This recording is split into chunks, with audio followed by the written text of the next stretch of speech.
Hello everyone, I'm Yiheng Wang and I'm from Intel. First, thank you for attending this session. I know it's very late and food and drink are waiting for you.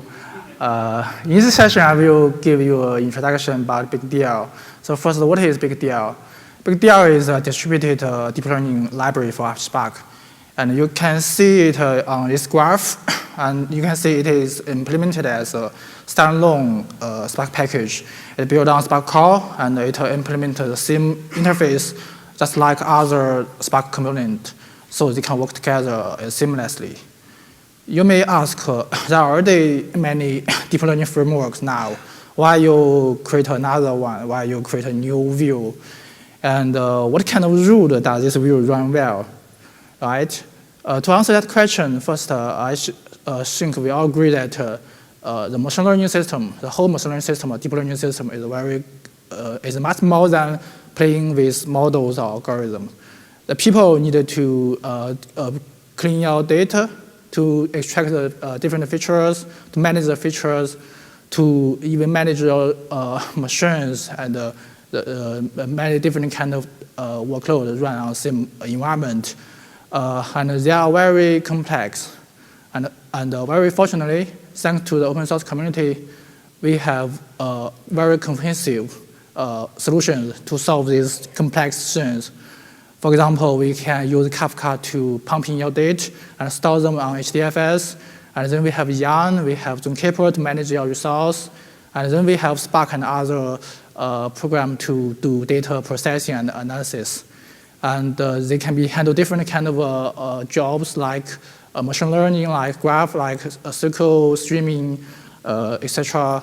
And we have, you can write Java, Python, SQL, run on these platforms. And we have many tools to help you analyze your model, your training process. Many people, many companies using these solutions. And many of our customers are using this. And you know that deep learning is very popular, it's very powerful, and many of our customers ask questions, how can we run the deep learning workload directly on our existing big data platform? I don't want to touch them, don't want to change them. I just, can we run very simply? Can we add the deep learning functionality into our big data existing solution very easily? And can we get the best performance from the clusters? And can we have a good scalability?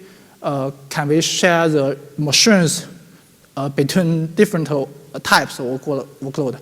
Not only deep learning, but classical machine learning and also SQL on same box.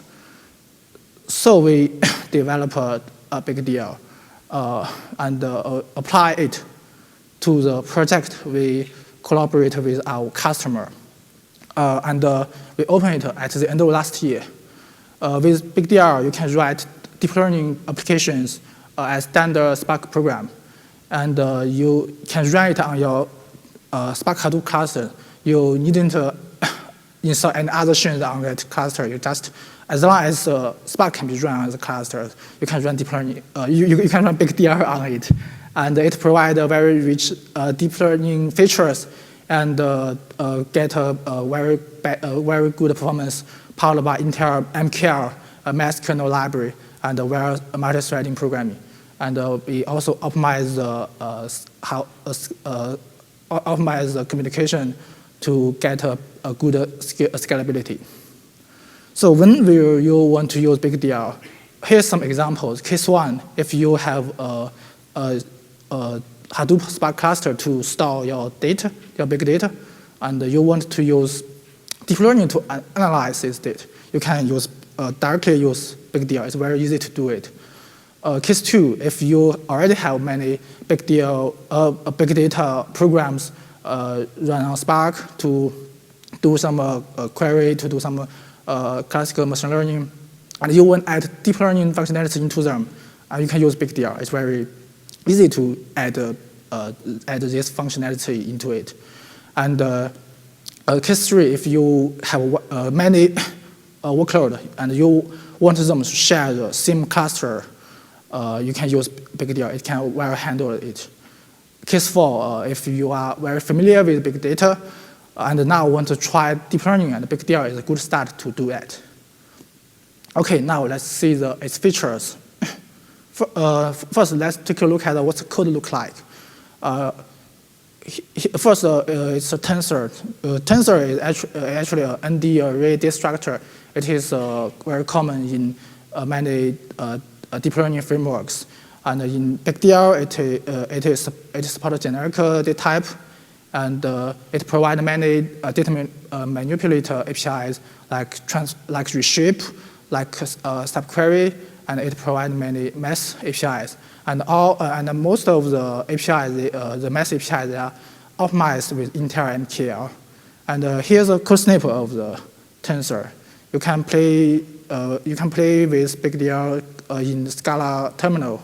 And you can see here we declare a tensor with 2 dimensions, and the first dimension is 2, and the second dimension is 3. And then as a result, it's actually a matrix. After introduction the tensor, then we can go to the layers. Layers is a critical component in deep learning. We can build very complex deep learning models with many kinds of layers. BigDL provides more than 90 type of layers. You can see on the right, the code snip, we declare, here is how we declare a linear layer. Linear layer is also named as full connection layer. And it actually applies a matrix multiplication with the input tensor, and then and transform it to an output tensor.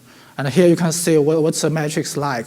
It actually stores in the f-star weight variable. And to train a model, you also need to have some loss functions to define how good your model is now. So we provide more than 10 loss functions. And also we provide many common used optimization methods like SGD, like AdaGrand. And you can use this method to train your model. Okay, here's how we build a simple model. In this code example, we build 2-layer models. The first layer is a linear, and the second layer is a sum layer. To do that, we needed to first declare a layer named the sequential layer. A sequential layer actually is a container. It can contain other layers. So in the code, we create a sequential layer and first add the F. F is a linear layer in last slide, and then we add the G. And then in the output of you can see it is a sequential layer, and the input first go to 1, and then go to 2, and then go to the output. And the 1 is a linear layer, and the 2 is the sum layer. It's I think it's very straightforward, right? And here is more completed examples. On the left, we define model as a complexer models. Actually, it is AlexNet, which is a winner of ImageNet 2012. And we define this model, and then we want to train it. How we do it? You can see on the right. First, we declare optimizer. It will do distributed optimization on Spark, and you put the model into the optimizer, and then you can control the optimization process. For example, set hyperparameters with set state. Also, you can add validation in the train progress to see how the model's qualities with the training process.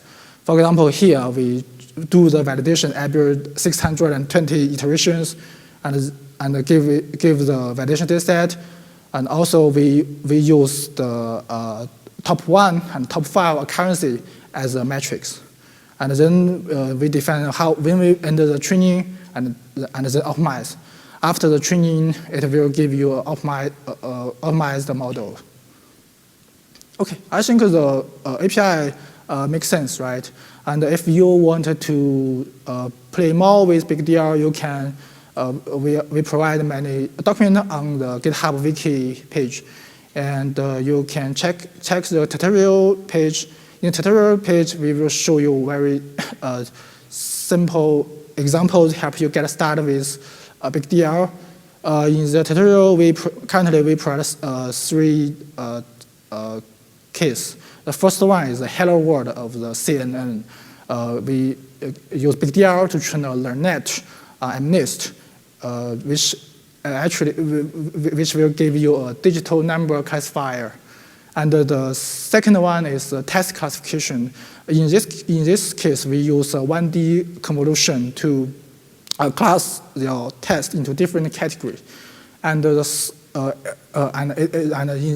case, BigDL works with Spark RDD transformations.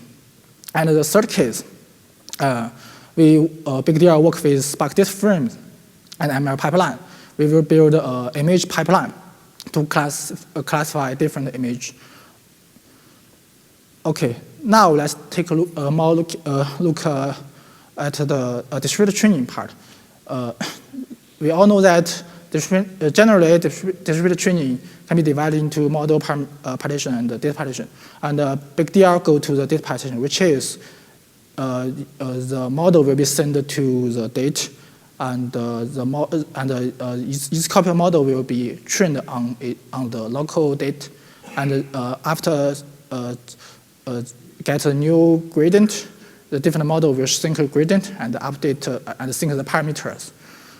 And here's a classical way how we implement it in our Spark.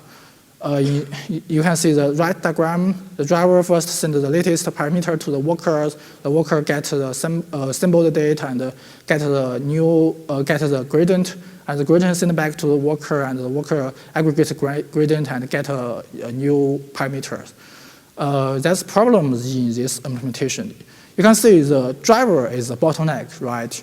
If the parameter size is very large, which is actually very common in in deep learning models, so the network will not be fully leveraged in the worker side. And the driver will become the bottleneck of the whole training. And maybe the training will become a communication bounded instead of a computing bounded. And another, when it scale out, there's more workers come in, the driver will also affect the whole performance. You can use RDD or tree aggregation to solve this. Partly solve this problem, but we know that the tree aggregation actually uses shuffle in different levels of trees, so it will bring in the disk I/O, which we don't want to do that. Here's how BigDL solves the problem. BigDL actually implement a P2P or reduce algorithm on Apache Spark. The key difference from the previous one is there's no central node. So each worker will manage one segment of the parameters. The worker will fetch the corresponding gradient segment from all other workers and fetch the rest of the weights from all other workers. So there's no bottleneck. And another thing is we build a parameter server on the Spark block manager. Why we do that? You know, parameter server is actually a distributed key value store, right? And the Spark block manager is a key value store, and it's also distributed. And it actually is a backbone of the whole Spark system. A lot of things like RDD, they are using block manager, so the performance is very optimized. That's why we build the parameter server on the block manager. And the solution we do is we compress a float 32 parameter to a float 16. We know that in deep learning models, it's not so sensitive to the precision. So we can do that, and in our test, the model can achieve the same accuracy after the compression. Here's the overall structure of BigDL. And you can see that BigDL jobs are standard Spark jobs. And another thing is in the distributed training, we try to allocate one task for each worker. We will use multi-threading programming and also inter-MKR to get a better performance. And we all know that inter-MKR is a native libraries. But you need to install any other library, any other things on your cluster. We have bundled in-time care into BigDL jars, so it will be sent along with jars to each worker. Okay. And another thing you need to notice is when we do a distributed training for better scalability, we prefer a large batch. For example, when we train GoNet V1 on ImageNet, we on tens of servers, we use batch size of more than 1,500. It is quite different from the single node. For example, in Café, the batch size number is 32, and the Torch is 128, and here is much large. So you need to tune the hyperparameter. Here's our hyperparameters. We increase the learning rate, and to adjust the learning rate scale, how we decay the learning rate, and we test that it can use a larger batch size, can reduce the iteration numbers, which means it can save your training time. Okay, here's some other features. BigDL supports model snapshot. It is very critical when do a days of training job. You can stop it at any time and then resume it. And also it can help you to manage your models, can use the models in inference or in fine-tune later. And it also allows you to share your models with others. And another thing is BigDL support load Café and Torch models. It is very cool because if you already have some models and want to do some inference in Spark, you can use BigDL to load them to do it for you. And if you find some model you want to train it, you can also use this feature. If you don't want to rewrite the definitions in BigDL format, you just throw the model into BigDL and it will train it for you. Okay, and BigDL also integrate with SparkML pipeline. It is very important in many complex machine learning programs.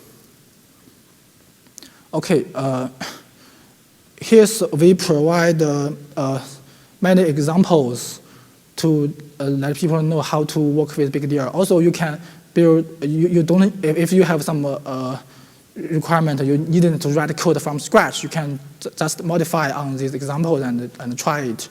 The models covered many popular models like LearnNet, Inception, VGG, USNet, RN, and autoencoders. And there's some other examples to do some text classification, image classification, etc. And you can see it in our GitHub repo, and the code are already checking. Okay, and if you are an AWS user, you want to try BigDL, it's very easy to do that. We provide a script, the Outbox run script on AWS. It doesn't need to, it is actually an AMI. You use that AMI and there is a script in the AMI. And you run script, give some parameters, and it will run different examples for you. It will help you download the data to run the job, to do something. It's very convenient to use. You can try it. Okay, and for the test, BigDL, we put many tests on BigDL, many unit tests, and we also test BigDL on many popular datasets like MNIST, we use LearnNet, CIFAR, we use AGG, VGG model, and ImageNet, SNet, or GoogleNet. And we compare the accuracy with Torch, and the accuracy is same. So you can trust BigDL output.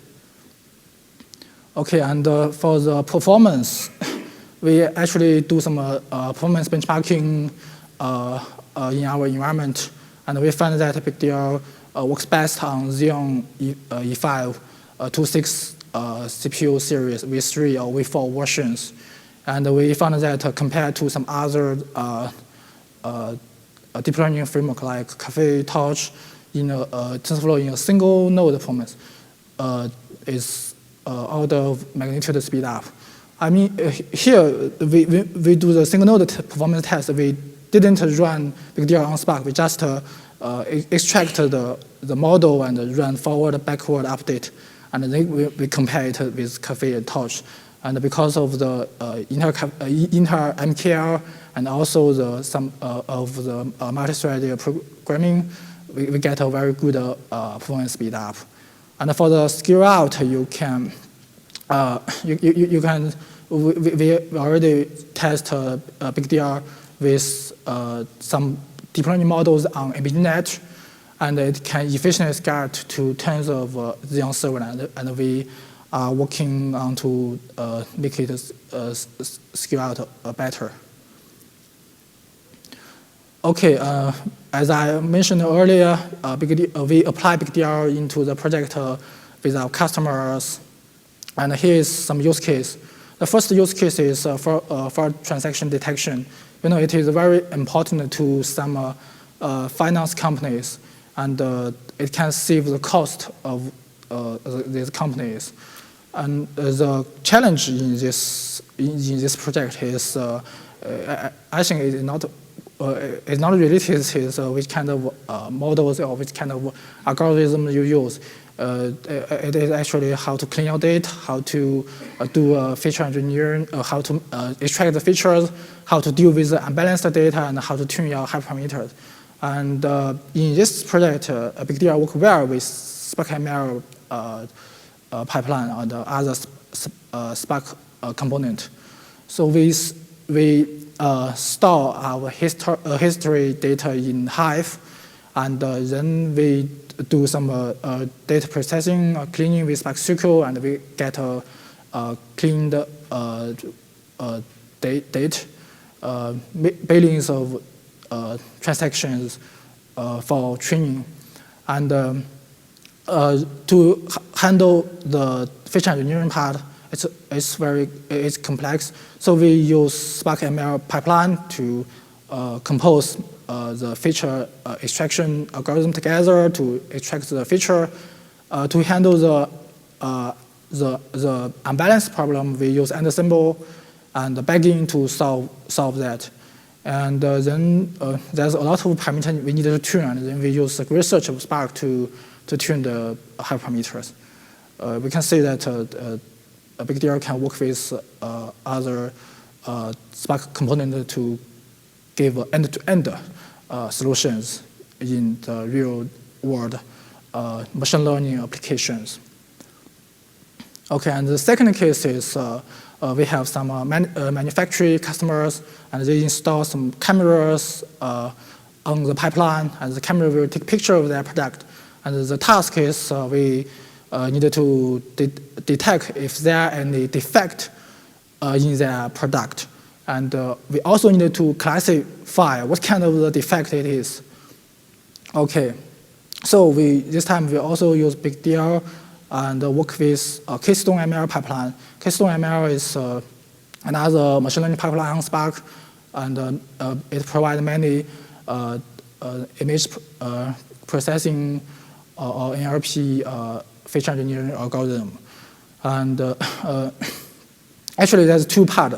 On the left, it's the proposal algorithms. It will extract some, because the input image is very large, so it will extract some regions which may be defect. And we call it ROI proposing. And the right part is the classification. It will classify the extract pictures and classify it to some kind of defect or some background. And on the right of the picture, it's output. You can see it can find some defect and classify with different colors in the output. So we build the region proposal part with Keystone ML pipeline, and then we build the classification with a CNN model with BigDL, and they can work together very well. This is a second use case. Okay, as I mentioned earlier, we already open source BigDL on GitHub. You can find BigDL on this URL. And there's a lot of the response from the open source community is good. They require some new features. For example, the max support, we already support that. For example, Python, nowadays everyone loves Pythons. And LSTM, there's many users want to use LSTM to solve their national language processing problem, etc. And we are very appreciative if you have any feedback of BigDL when you try it. And if you want more features, you can open the issues on the GitHub page, and we will check it. And better if you provide PRs. There are already some PRs from the communities, and they are all very welcome. So here's some channels you can subscribe to the Google group, and a lot of discussion is going on in the Google group. And if you want to report bugs and to request new features, you can go to the BigDL issues page and to open issues. Feel free to do that. Okay, that's all my presentation today.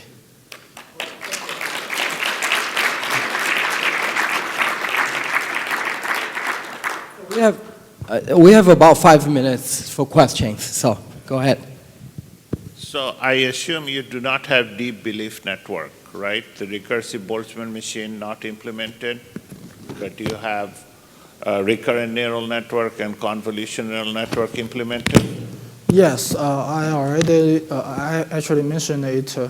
We provide many examples, use BigDL to build some network. In the example list, you can see we... No, but your list doesn't have deep belief network or recursive Boltzmann machine.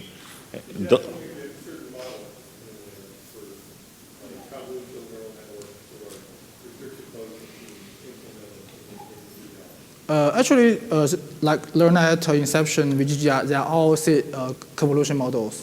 Okay, convolution. The other is, have you compared how many Xeons you need, Xeon cores you need, the E5s, against a standard GPU like a Titan X or a P100? Have you done that comparison? Is there a benchmark? Yes, we are working on it, and actually we will release a public report. You can find it on this URL later. Yeah. It is there? We will put it on it. We are working on it. Yeah. Okay. And last question is, can you take the big data results models and use it in Spark streaming? So what kind of models? So you built a convolutional network model. Yes. Can I use it in Spark streaming? Yes, yes, in data frames. We have some. Actually, we have some demos to show use BigDL with Spark Stream. BigDL implemented the same interface like other Spark component, so it's very easy here. So it's very easy to let them work together, and we have examples to use Spark streaming and with BigDL, and you can check the demos. We have a booth in the. You can come and see it. Yeah. Okay. I was having a question about BigDL. Is it all running on a CPU, or is there any GPU computing? It seems like there's a lot of work that has already been done for deep learning on GPUs.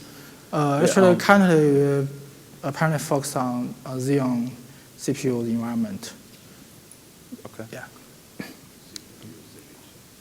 Okay. And is it mostly for sparse data, or is it very densely populated data, or what are the use cases?